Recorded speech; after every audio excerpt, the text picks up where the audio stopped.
You can look up to the skies and you see these really charismatic V-formation flocks, and people go, why are they flying like that?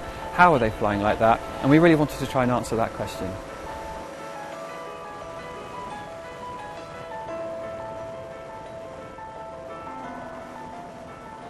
So we were able to work with this pioneering conservation organisation called the Wildrup team, and what they're doing is they're reintroducing the critically endangered northern bald ibis into its historical range in Europe.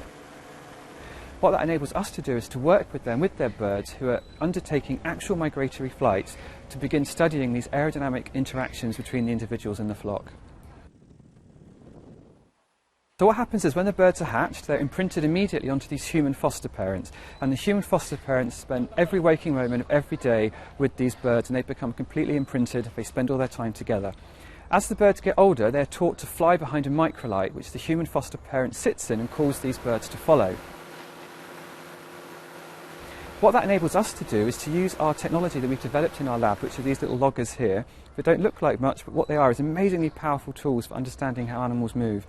What we do is we put the loggers on the birds, these birds take off, they follow this microlight, they undertake a portion of their migratory flight, they then come back down to Earth, we take the loggers off and start looking at the data that's come off them.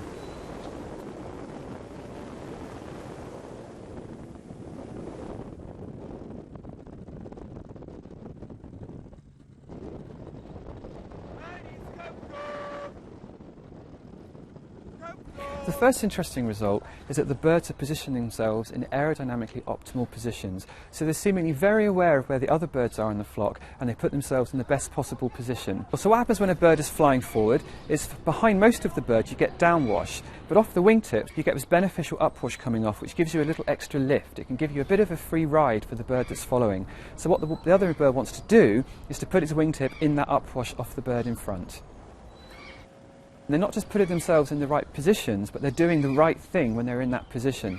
And that right thing is they're timing their wing beats perfectly to match the good air coming off the bird in front. And what it means is that the bird in front's wingtip is doing this with the good air coming off it, and the other bird that's following makes sure that its wingtip takes the same path through the air. So its wingtip is in the upwash throughout the flap cycle. So it's really maximising their ability to capture this upwash. Somehow they're sensing this coming off the bird in front. What they were able to do is amazing. When you think how dynamic the environment is, they're up there in the sky in this huge 3D environment, and despite that they're able to somehow sense what's going on from the bird in front, where this good air is coming from, and how to position themselves perfectly in it. So from a sensory point of view, it's really incredible.